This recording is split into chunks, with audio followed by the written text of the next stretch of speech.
Thank you, everyone, for joining us today for our LP-184 clinical trial results webinar. We'll be talking in depth today with some of our Lanterns team and also with our collaborator and partner in developing the trial and some of the early science behind LP-184. Dr. Igor Astsaturov from Fox Chase is also on with us as well. I'm going to be talking about an overall the drug, just to give everyone an overview of the molecule. And then we'll be talking about the scientific background and some of the early development to give people an appreciation for the molecule. And then we'll be digging right into the clinical results from the trial and some of the observations that we've made. We've got a lot of information to present and walk through today, so I appreciate everyone's patience, and we'll take some time for a Q&A toward the end. If you have questions, definitely send them into the chat window, and we'll be selecting questions to go through. With that, I'm going to introduce our panelists today. We've got our Chief Scientific Officer, Dr. Kishore Bhatia. We have our Head of Clinical Development, Dr. Reggie Ewesudo. And as I mentioned, also we have Dr. Igor Astsaturov from Fox Chase, who's been our collaborator in the development of the molecule. So let's talk a little bit about 184. 184 is being aimed primarily for the treatment of advanced solid tumors, largely focused on tumors that are deficient in DNA damage repair potential. These include tumors such as TNBC, tumors such as GBM, and perhaps even bladder cancer. In fact, in bladder, pancreatic, TNBC, a very large percentage of those tumors have DNA damage repair pathway mutations or deficiencies, which make them exceptionally vulnerable to this drug. Our phase 1A has been completed. We had very good safety and tolerability data coming out of that, and the profile was acceptable, but also some very encouraging clinical activity across a number of solid tumor types, and most importantly, validation that tumors that have DNA damage repair deficiency tend to have exceptional sensitivity to the drug and is a great tee-up for the future phase 1B, phase 2 trials that are being planned. We have 3 orphan designations for the drug. We have 2 fast-track designations, both of which we'll be pursuing in trials coming into next year. The market potential for this drug is quite exceptional, blockbuster-like potential, because it seems to work in a wide range of cancers, including, as we mentioned, the ones where we have fast track. About 1 in 4 to 1 in 5 cancers harbor some type of DNA damage repair deficiency. And again, those make it particularly sensitive. What we also saw, as Reggie will point out, in the trial, is that a very high percentage of patients that had advanced recurrent solid tumors had high levels of PTGR1. And as you've seen and heard us talk about that before, PTGR1 is really a smoking gun for potentially transforming the prodrug into its active cancer killing molecule. There's about 170,000 plus cases and nearly 400,000 global, so it's a very large market. And the way it works is that it alkylates or breaks apart the DNA through double-stranded breaks at a very specific location at the 3' position of adenine. And again, we've validated this in early work, and now we're beginning to see it now in the clinical work. This molecule is purely synthetic.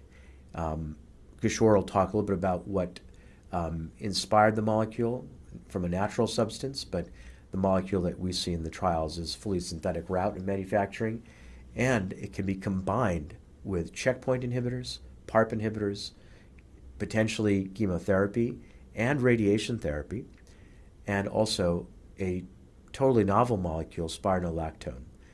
So it makes a wonderful combination, which also we believe increases the potential, but also gives us some flexibility in how we design and think about getting to the right kind of efficacy that's going to get us above and beyond the current standards of care.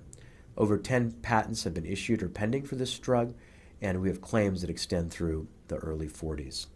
So that I'm going to turn it over to Kishore and Igor to talk a little bit about the backdrop of the molecule and about the early development and insights on LP-184. Let's go to the next slide. I'm going to turn it over, Kishore, to you and Igor. Thank you, Panna. Thank you, everyone, for taking the time to participate in our webinar. As Panna told you, our molecule LP-184 was actually inspired from a naturally occurring molecule called illudin that occurs in the jack-o'-lantern mushrooms.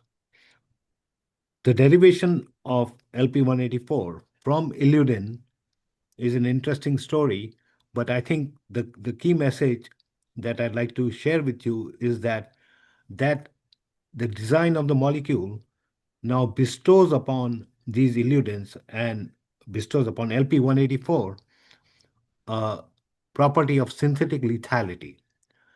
And I will go through some of the evidence on how we came about it.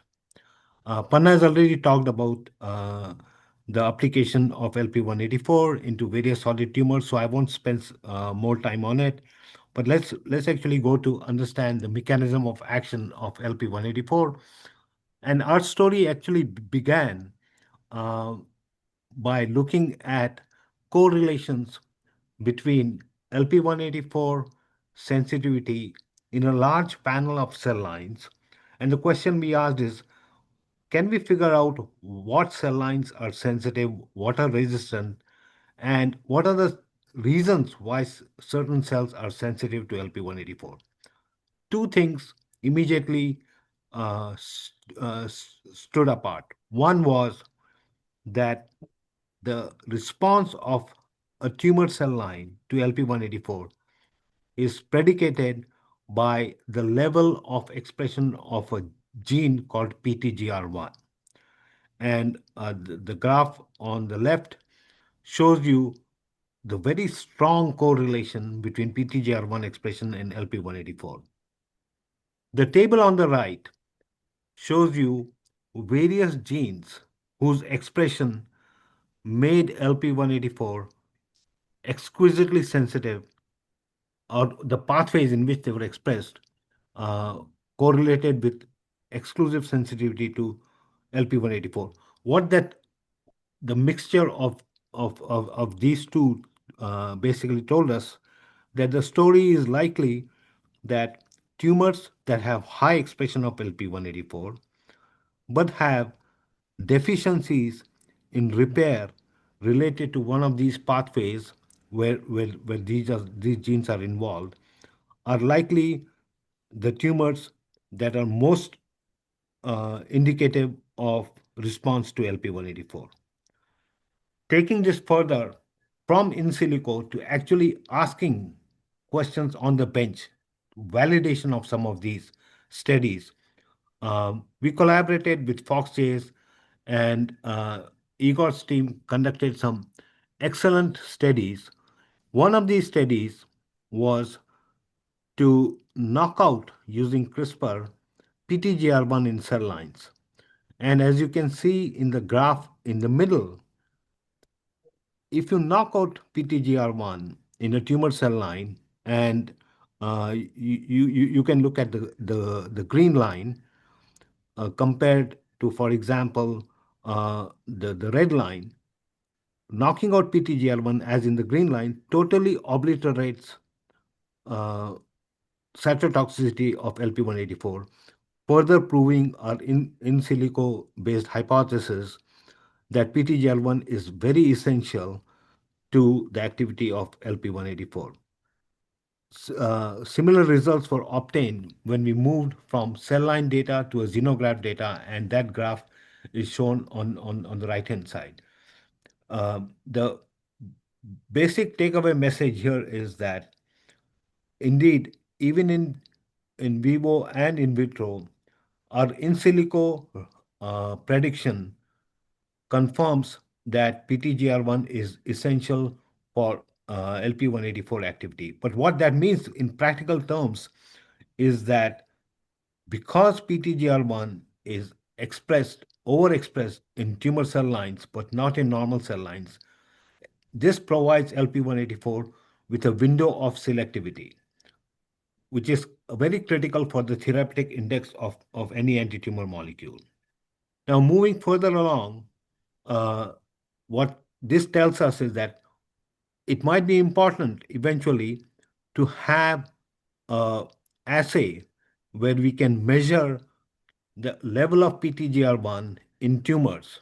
And this is precisely what we have done. We developed a RNA RT-RQ-PCR assay to look at the expression of PTGR1 in various tumor settings, allowing us the possibility of providing tumor stratification and moving LP-184 into a precision medicine approach. I will now move to the next slide, which gives the other facet that makes LP-184 particularly exciting. And one has to think of combining these two properties that are required for tumors to be sensitive. One we talked about is PTGR1, and I showed you some data. Here I'm showing you data of cell lines that have mutations in specific genes which are in a pathway called nucleotide excision repair. So these are cell lines that have, and you can see this on the graph on the left-hand side, tumors that have mutations in ERCC1, ERCC2, or ERCC6, and therefore are unable to carry out the nucleotide excision repair when exposed to LP-184, are highly sensitive to LP-184. On the right-hand side, the graph tells you about another DNA damage repair pathway, which is the homologous recombination pathway. And here, if you compare the light blue and the dark blue graphs, the dark blue graph is from a tumor that has loss of function for BRCA2, a gene involved in homologous recombination pathway. And we'll speak about homologous recombination pathways further. But basically, again, what this message tells us is what we hypothesized using in silico data is indeed true on the bench. That is, tumors that have mutations in DNA damage repair pathways, be it homologous recombination deficient or nucleotide excision repair, are highly sensitive to LP-184.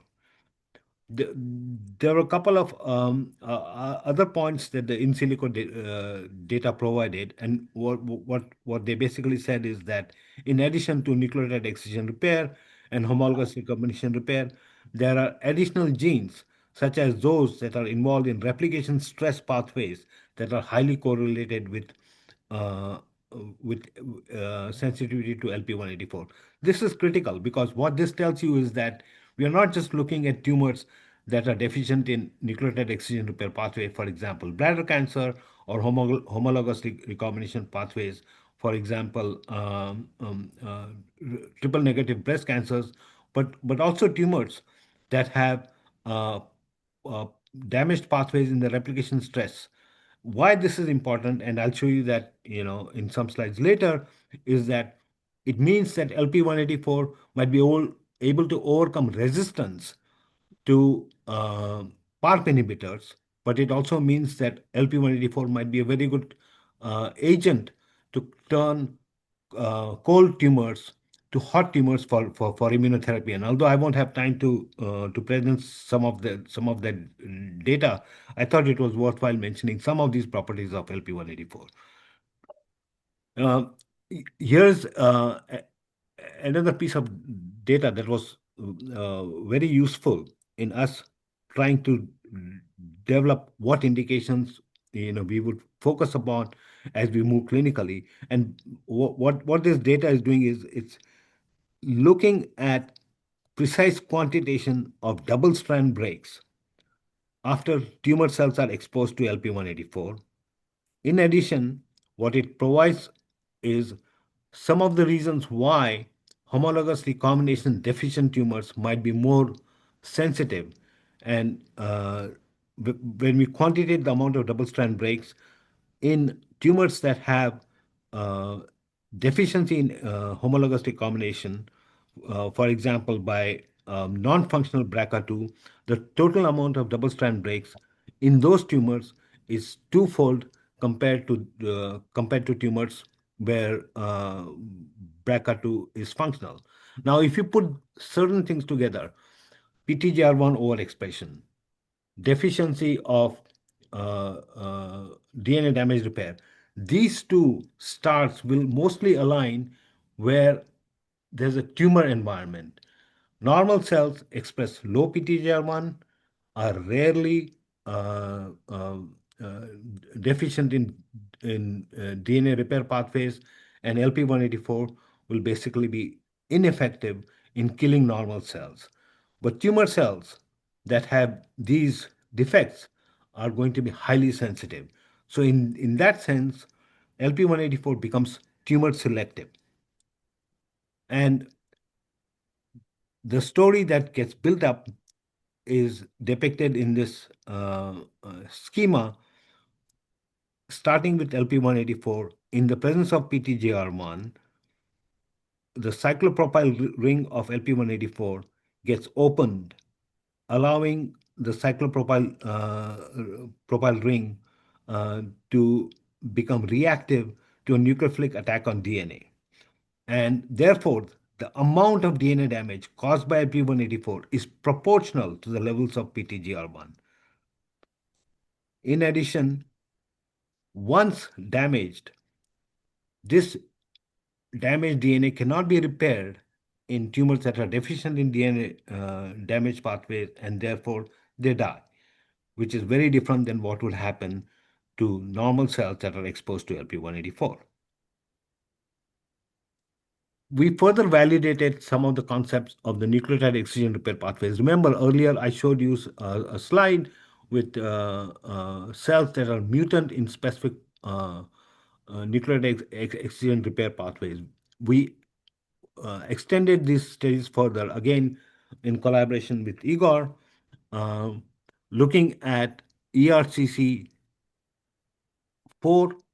knockouts, and the panel on the top shows you both the knockout of ERCC4 as well as the data that knocking out ERCC4 reduces the IC50 of LP-184 by twofold. And this can also be replicated in an in vivo model of these tumors. But beyond doing genetic engineering to create a depletion of NER, there's a direct application of this principle to define a combinatorial agent for LP-184. And this combinatorial agent is spironolactone. A couple of years ago, there was some very interesting data which showed that spironolactone can degrade a protein called ERCC3, which is a critical protein for nucleotide excision repair. And the panel in the bottom shows that this pharmacological inhibition of ERCC3 by spironolactone in presence of LP-184 is able to totally regress glioblastoma tumors in mouse models. Now, having some better handle on how NER deficiency affects LP-184, we moved some of our attention to understanding what happens in real-life tumors that have homologous recombination deficiency. In this table, what we are showing you are three different tumor classes. One is non-small cell lung cancer, the middle one is pancreatic cancer, and the bottom is prostate cancer. And these are tumors derived from patients where the tumors have specific mutated HR genes shown in the last column. The synthetic lethality of LP-184 in a variety of these tumors is clearly evident. In addition, what you can appreciate is that LP-184 inhibits 77 to 90% of cell growth in these tumors compared to 29 to 80% in olaparib. So LP-184 is able to perform the same therapeutic levels as a PARP inhibitor in HR tumors. But I will show you additional data that will tell you that LP-184 is actually superior to the PARP inhibitors. Now, clearly, when you speak of homologous recombination deficiency, the first tumors that come to mind are triple-negative breast cancer. Breast cancer is a paradigm of BRCA1, BRCA2, and another homologous recombination deficiency. Since the data clearly pointed that the synthetic lethality of LP-184 is unmasked by DNA repair deficiency, we now looked at triple-negative breast cancers. Again, these triple-negative breast cancer tumors that I'm showing you the data for are real-life clinical tumors obtained from patients that are either PARP inhibitor sensitive or PARP inhibitor resistant. Irrespective of what the clinical picture of these tumors were in terms of treatment with PARP, across all the 10 triple-negative breast cancer PDX mouse models, we saw that LP-184 totally regressed all these tumors. This was very, very exciting. It was very exciting that our hypothesis starting from in silico, going further to in vitro, and eventually to xenografts, and now to PDX models appears to stay validated. But there's something else that's important here. And while there isn't sufficient time to discuss the details of the mechanism of why PARP inhibitor resistant tumor would be sensitive to LP-184, there are a couple of important aspects that arise from this. One is that LP-184 could be an exemplary partner with PARP inhibitor, not only to overcome resistance, but also to diminish resistance when used in combination. In this graph, what I'm showing you is data both from a PARP inhibitor sensitive, and a PARP inhibitor resistant model. And if you focus on the graph on the left-hand side, going from left to right, you have the tumor growth with control alone, which is vehicle. And you can see that LP-184 has totally wiped out this tumor at 4 milligrams per kg, and almost wiped this tumor out at a lower dose of 2 milligrams per kg, clearly showing a dose-response relationship. You can also see the dose-response relationship with olaparib in this. But the most exciting part is the last four graphs, graph bars on the left-hand side, which show you that a combination of LP-184 at very low levels of 0.75 milligrams per kg and olaparib at subtherapeutic levels totally wipe out the tumor, be it PARP sensitive, such as on the left-hand side, or PARP resistant, such as on the right-hand side. Again, further validation of the fact that LP-184 induces complete tumor regression in HR-deficient triple-negative breast cancer, and this applies not just to tumors that are resistant to PARP inhibitors, but also tumors that are resistant to doxorubicin and cyclophosphamide. So this is where where I was mentioning that LP-184 is similar to PARP, but more superior than PARP. There are several reasons for it.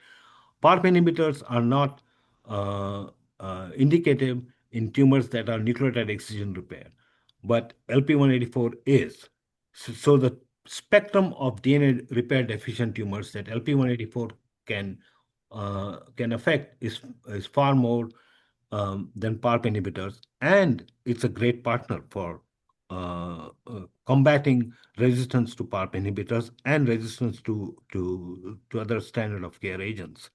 Here are additional data now moving from breast cancer to pancreatic cancer, and the sensitivity of HR deficient tumors in DNA damage repair pancreatic models was studied in Dr. Igor's lab, and as you can see, that LP-184 is highly sensitive. That tumors with mutations such as in ATR or BRCA1 are highly sensitive to LP-184.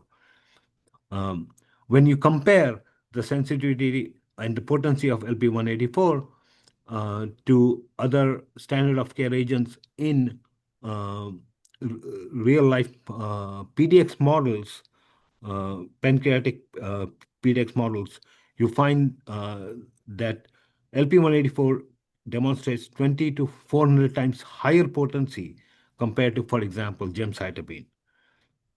So obviously, all these preclinical data provide us with significant excitement of how to position LP-184 in multiple areas in solid tumors. I will now ask Dr. Reggie to discuss some of the early clinical data. Reggie? Yeah, thank you, Dr. Kishore. If you might move to the next slide. I think my presentation starts with the clinical data, clinical review of the program. I thought for this webinar, I should, at a very high level, summarize the message. The first is to announce that we've completed the first in-human phase 1A study. This is, as stated, our very first time of getting into the clinic with LP-184. Obviously, it's not the first time of getting in with a drug that was in the same class, but I will speak to that later on. The second is to let you know our planned phase 1b/2 clinical trials. Pana spoke about some of those, and essentially there are three areas we're trying to focus on initially in our own with LP-184, either as monotherapy or combination, and triple-negative breast cancer based on the preclinical set of data that we've generated, I think is on top of that list. There's non-small cell lung cancer. This will be combined with standard of care and dual IO combination. In a subset of patients, the KEAP1, STK11, PD-L1 low tumor patients. These patients have a very, very poor prognosis. They don't do well with the current standard of care regimen. And then we have an investigator-sponsored trial that we're doing with Professor Heller in Denmark. This is in bladder cancer patients that have PTGR1 positive tumors as well as NER-deficient tumors. And then I will speak to additional clinical development opportunities that we're also exploring and the scientific rationale for that. Could you go on to the next slide, please? Now, there are two things that informed our going into the clinic, the phase 1 trial. The first one, obviously, is to ask the question, based on the totality of the preclinical data that we have, the toxicity, the PK, and what have you, what would be an optimal regimen that we could get into the clinic as a first-in-human regimen? And we settled on day 1, day 8, every 21 days. As is typical, you get into the clinic, you look for signs of whether your regimen is optimal, what safety and other correlative studies that might help you improve on that regimen, or whether you're satisfied with the current regimen. So this is the initial regimen. I will speak to some other thoughts based on the data that we've gathered so far on additional opportunities that we're looking at. The other part is to ask the question around timelines. We all know that phase 1 studies sometimes take a very long time. Sometimes it's based on just traditional approach and designs. We decided to take an adaptive approach, the Boeing regimen, I think the Boeing strategy design. This allows us really to move fast so that we can answer questions without having any break between those levels. So we're able to do that by using the Boeing design, and that is reflected on the slide. So could you go on to the next slide, please? So the objectives were pretty standard for a phase 1, at least the primary objective. I will emphasize here again, is first in human. So looking at our safety, but beyond safety. Now, based on the preclinical experience, this is a drug that we believe very strongly is not something that is a typical chemotherapy, a cytotoxic, where you reduce the length of the regimen, to maybe 6 cycles and what have you. We believe that this was a drug that we could take for a very long time, in the clinic. Patients could stay on it as far as they are benefiting. So the tolerability was also key to us to understand that before we declare the recommended phase 2 dose. Certainly, the maximum tolerated dose is a given. And then secondarily, to inform that primary objective, we wanted to look at the PK of the drug more so. Again, it's a prodrug, nevertheless. We also wanted to look at preliminary activity with a focus on a set of patients for which we had predicted might derive benefit from the drug based on their DNA damage, repair alterations. And of course, we wanted to understand, just going in, do we need a biomarker strategy early on for a subset of patients based on PTGR1, or is our initial hypothesis correct, which is to say patients that are coming into this phase 1 study, they obviously have advanced disease, and most of them will have aggressive disease, as tends to be the case with this population of patients. Would we observe very, very elevated, a good number of the patients having, a very high prevalence of PTGR1 overexpression in these tumor samples? So those were really the objectives as we got into the study. So could you go to the next slide? I'll take on the first primary objective. Well, this is typical demographics. There was really nothing unusual here for us. So please go on to the next slide. I'll just mention nothing unusual, but from a PK perspective for the clinical pharmacologist in the audience, there was a balance of male and female, and the age obviously was the normal adult, but there was this little bit of spread between young adults and the elderly population. So from a PK perspective, we thought it would be interesting to interrogate that data a little bit, later on, to see whether there was any variability or source of variability based on some of those variables. So what did we see as a primary objective? We achieved in full the primary objectives for the study, which was exciting for us. I need not remind you that sometimes we get into the clinic first in human. There are a lot of molecules that are in the graveyard because they couldn't survive based on safety or some unfortunate thing around tolerability and so on. So that's why I made the statement that we achieved our primary objective in full. The drugs demonstrate a very, very favorable safety profile. We observed mostly grade 1, grade 2 adverse events, and these were manageable. Now, based on the mechanism of action and the class of the drug, we were expecting nausea, vomiting, which happened. This was very manageable. In fact, to the extent that we could have only want a single dose of antiemetics was really required when it was needed to control emesis in the patients. The other thing we observed, which is very encouraging for us, was that unlike irinotecan, a predecessor in this class, we didn't have any visual or ocular toxicities. That was really an Achilles tendon for irinotecan. The dose-limiting toxicities, acute onset, reversible transaminitis in 2 patients at dose level 12. Thus, we had a 40% DLT rate using the Boeing design, so we declared that and dose level 12, we weren't going to go any higher than that. And we had a lower than 30% DLT rate at dose level 11, so subsequently that became the maximum tolerated dose. Again, those are the elements of the Boeing design. We observed some grade 2 toxicities, and we declared that dose level 10 actually will be our recommended phase 2 dose. Now, in terms of the PK, very, very interesting for us. And we really observed good news here that the drug actually demonstrates a very high therapeutic ratio potential. From dose level 7 onwards, we're able to achieve dose concentrations that we believe, if you look at the right-hand side of what we have, looking at the projected therapeutic drug concentrations, you begin to see, despite variability, inter-individual variability, from dose level 7 onwards, we're able to achieve that therapeutic, above therapeutic concentrations. And we think this enhances the opportunities for monotherapy as well as combination treatment regimens. We'll go on the next slide. Now, let me spend some time on what we're beginning to observe in terms of preliminary anti-tumor activity. This was very, very interesting to us and encouraging. Despite the fact that this was a heterogeneous patient population, we enrolled 63 patients. There were 52 that were available for tumor response.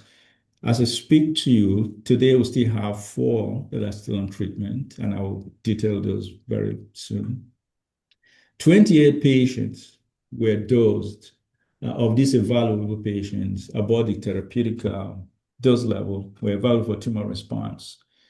And the majority of those patients obviously achieved stable disease.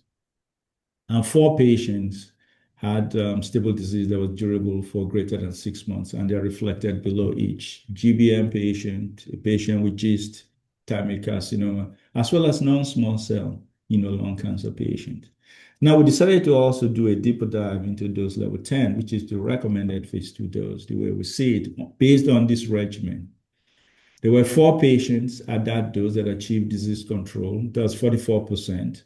And 22% of those patients really maintained control beyond 6 months. And some of them are still on. Now, we did something else, which was to ask the question, what is happening with patients that have the DDR alterations of interest? And those are reflected here, ATM, check, BRCA, like Kishore talked about, KEP and STK11. We were fortunate, as we looked at this, that 8 of those patients, 57%, really had stable disease. But more importantly, 21% of them maintained that for much longer time. Some, in fact, most of them are still on for more than a year. Could you go on to the next slide? So I thought I should highlight for you why we're excited and experienced with some of these patients. So we'll take the first patient. It's a 50-year-old patient, came into the study with obviously advanced thymic carcinoma. Thymic carcinoma, obviously, is a very rare, carcinoma, but nevertheless, this patient was diagnosed in December, about 13 years ago, completed 4 lines of therapy, including all standard of care regimen and some investigational product. And lastly, a protein degrader before coming into our study. At study entry, we decided to look at what would be the expected PFS for patients like this. Now, there's range in the literature depending on how many lines of therapy, but you end up with 3.8 to 14.7 months. Luckily for us, there was liquid biopsy done, and this patient showed the CHEK2 alteration. He started on treatment, LP-184, in November of 2024, and is currently on cycle 17 of treatment, and have continued to have benefit beyond 12 months. And what was notable to us was, obviously, the patient has several lesions. There was this mixed response, but there was a maximum target lesion reduction of 26%. So gradually, we're beginning to see this reduction in individual tumors, but 26% is the most we've observed to date. The second patient is a 62-year-old female, stage 4 GIST, diagnosed in 1994, and then the natural history of this disease is that patients can stay on for a long time. But nevertheless, the patient has been on several lines of therapy, including, again, investigational agents and those that are standard of care. At study entry, the median PFS was 4.8 to 6.3 months. Again, the patient had an ATM alterations, and we're very interested to see how the patient does. This patient is now on cycle 19, beyond 1 year on study. We've had this very stable disease, and the target lesion, that was in the maximum reduction is about 9%. And then the last patient I want to tell you about is a 62-year-old male, again, stage 4 squamous non-small cell lung cancer that was diagnosed about 3 years ago. He completed 2 lines of therapy, including standard of care and IO monotherapy prior to study entry. He progressed very rapidly through the IO agent. At study entry, again, the median PFS was expected to be 2.5 to 7.6 months.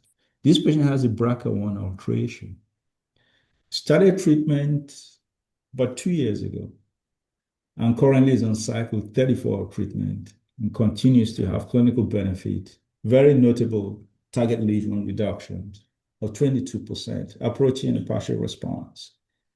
Now, the reason I mentioned the number of cycles of treatment is just to correlate or validate what I said, looking at LP-184, the mechanism of action, and obviously our preclinical data, you could see this is not your traditional cytotoxic chemotherapy. Patients are staying on for a very long time. And I will mention these patients that I've mentioned to you, none of them have had DLTs. There's been no discontinuation. We've had very low rates of discontinuation and interruptions in our phase 1 study, including these patients. In fact, 2 of them had to go on to a higher dose level.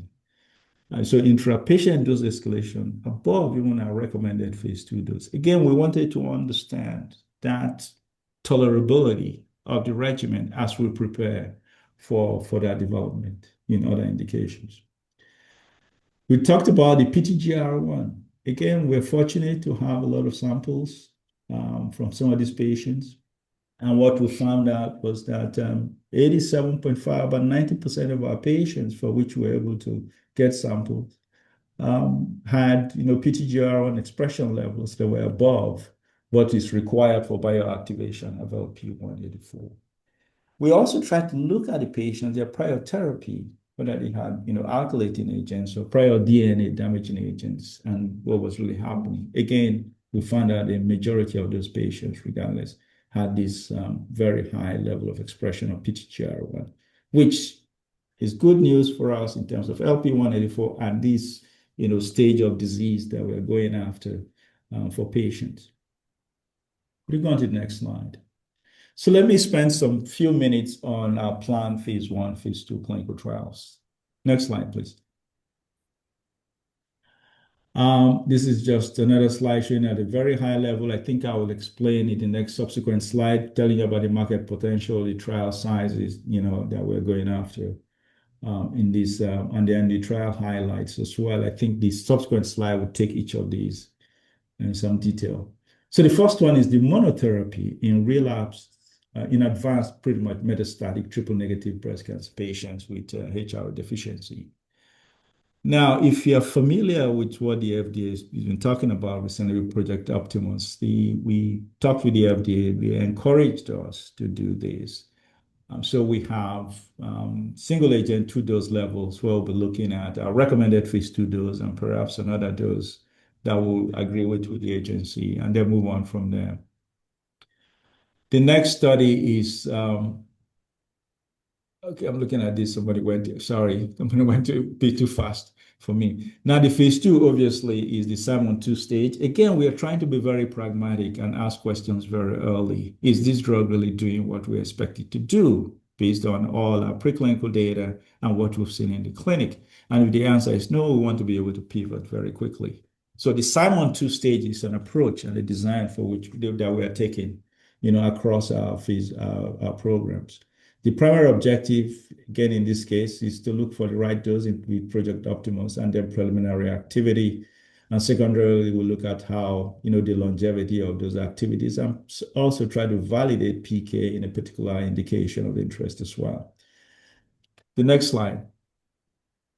And then there's the combination. I don't want to dwell too much on this. I think Dr. Kishore talked about it, the scientific rationale. But the only thing is, remember, when we looked at that preclinical data, there was synergy, not additive action. So we're trying to take 2 things.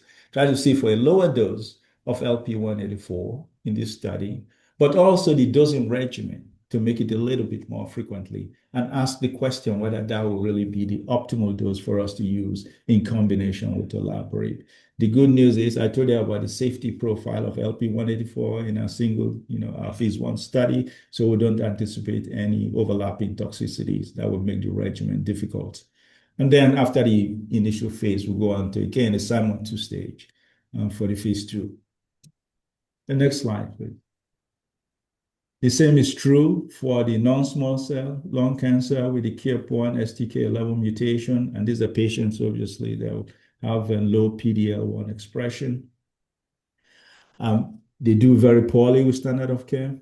And we're trying to figure out the right regimen initially before we go on to the phase 2 portion of the study, again, using a Simon 2 stage. The next slide, please. And lastly, the IST, the investigator-sponsored trial that we're doing with Dr. Hella Papper in Denmark. This is quite an interesting study. It's a biomarker-driven study. We know this is a very difficult population. And the one thing we know about this set of patients is that even when you have a dose from patients that don't have, advanced bladder cancer, they tend not to still tolerate such doses too well. So the approach here from the investigator was to learn from what we have done and use our dose level 10, which is really a very soft spot. It's not the maximum tolerated dose. It's dose level 11 is. But so go below that and ask the question whether that will be okay for this patient population before we then go on into a Simon 2-stage design again and ask the question of activity of this regimen in this patient population. All right, the next slide. So let me conclude by spending a few minutes on the additional clinical development opportunities that we see. Of course, there are more than just what I will highlight here in terms of combinations and what have you. But the first thing to highlight is a post-radiation treatment opportunity for patients with pancreatic adenocarcinoma. What we do know, and Dr. Igor is on the call as well, is of interest to him also, this strategy, is that if you expose these tumors to radiation, you upregulate PTGR1, so they overexpress that. And the second thing we want to do, obviously, is to optimize tumoral exposure based on our phase 1 via alternative therapeutic dosing schedules. So I will stop there. I think that's my last slide. Thank you, Reggie. Perhaps this is a good segue to also request some comments from Dr. Igor, particularly, trying to understand how, as a clinician, you see these two set of results, the preclinical results. Yeah, you have been a part of several of those studies. You know them quite well, and you've been aware of some of these upcoming clinical results. How would you tie these together in terms of where do you see the drug? How do you see it? Thank you, Kishore, and Reggie and Panna for first inviting me, and also for pulling this off. This was, when I started collaborating with you, it was remote, lofty goal to develop this compound that was abandoned by a drug industry like decades ago. And now we're at the point where when we're discussing how to move forward for specific indications.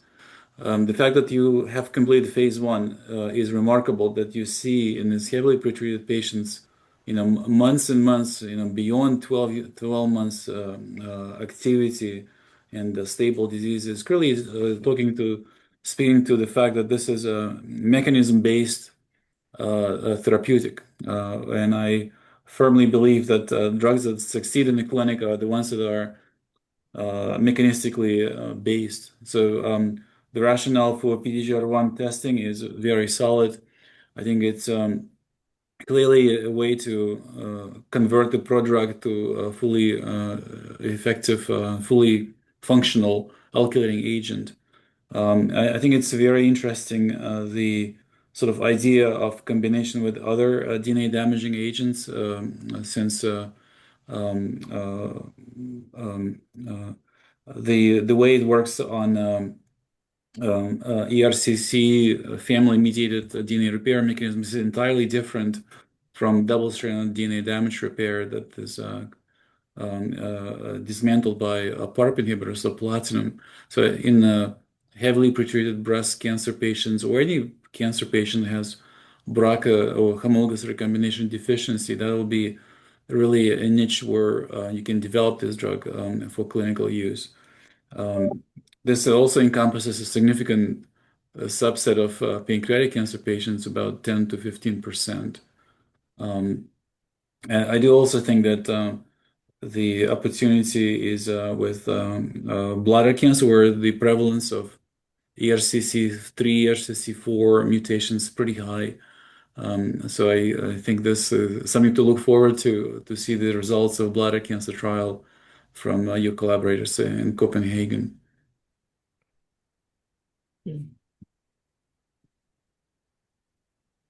Thank you, Igor.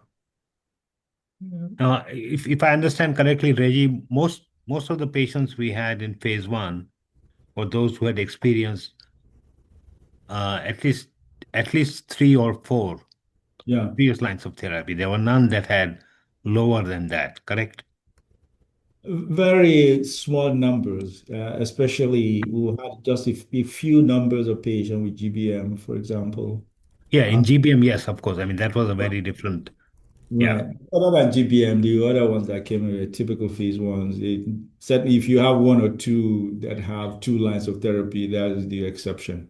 yeah, And yeah. the, That's the thing. So, how uh, patients who have become refractory to multiple lines of therapy, still being stabilized with LP-184 monotherapy yeah. is pretty remarkable, I think. I mean, one would expect that tumors that have not been subjected to additional lines are likely going to be more sensitive. That should be the case. Again, that's why we're trying to, if you go in combination, therapy like we're trying to do with the Yeah, non-small cell lung cancer, that obviously is, first line, yeah, treatment. We expect to see, better results. But yeah, nevertheless, it's almost like the flip side of the coin when it comes to safety, right? yeah, Despite the fact that these patients were heavily pretreated, I go back to the primary objective, we still saw this, the drug did so well in terms of the yeah. safety. So one Right. expects very good in combination with olaparib, which those patients will probably be second line, at Correct. most the first line. Yeah. Yeah, they could be second or third. So one of the couple observations, and we'll take some more questions. We do have fast track designation in triple negative breast cancer. So that's one of the things that we're particularly excited about, because if we see some, based on the design of the phase 1b, phase 2 of the Boyan design, if we start seeing some really good indications, there's a lot of opportunity to go from there to a pivotal kind of approval. Yeah. And so we comment on that. But what we're also seeing, and I think we touched upon it slightly, is that PARP inhibitors and LP-184 are really, as predicted, of course, in silico, but they're really almost perfectly synergistic agents. PARP inhibits the repair of the DNA of the cancer cells. And so when you have this PARP inhibition, even if you break apart, what our drug does works on the other side of the barbell. It destroys and creates the double-stranded breaks that then the PARP inhibitors work to delay or destroy the ability to repair it. So one is completely destroying, the other side is avoiding it from repair. So it's a very synergistic agent. We hope to see some really good data. But very importantly, because of the synergy we've seen preclinically, we hope to see some of that. And again, we've seen evidence in the BRCA patients. Yeah. So if you look at the BRCA patients had much lower dose levels, which then points to the fact that we were getting sufficient damage at a lower dose level, because again, the preclinical data suggested that there was synergy even at lower doses of BRCA with lower doses. Now, the dose that we used preclinically that we saw, again, complete tumor inhibition, was at 0.75, which translates into almost a suboptimal dose in the humans. So it's kind of an interesting observation. And again, BRCA over time, as you take these BRCA inhibitors, PARP inhibitors, you start creating tolerability issues. And we've seen already in some of the ovarian cancers, you've already seen backing off of some of the approvals because of the tolerability issues that we've seen clinically. So there's a real opportunity. Now, again, we like to think of 184 as almost like as a pipeline in this molecule. Like we've seen a number of cancers. We've seen a number of different ways to combine this drug with other drugs by combining mechanistically the ways that they would work together. And again, a lot of this is all data driven. So, Yeah. the Yeah. If I may, there's another point that's, I think, particularly important. At least for me, it's been a very exciting aspect of LP-184 with respect to TNBCs. A large proportion of triple negative breast cancers, and there are two clinicians here, so correct me if I'm wrong, actually often present with brain mets. Now, LP-184 also has the property that it crosses the blood-brain barrier. And in fact, some of the studies we did, which I didn't discuss, were asking, would LP-184 prevent brain mets? So we used animal models and were basically able to show that yes, it does. And therefore, as we move further along in TNBC, that's another aspect of LP-184 that most of the other drugs don't have. Yeah, there is a good penetration to the brain, and most of the metastases are settled as micrometastases until they become clinically apparent. So if you come in with this agent that can reduce the burden of these micrometastases, then sure, the answer is yes. Yeah.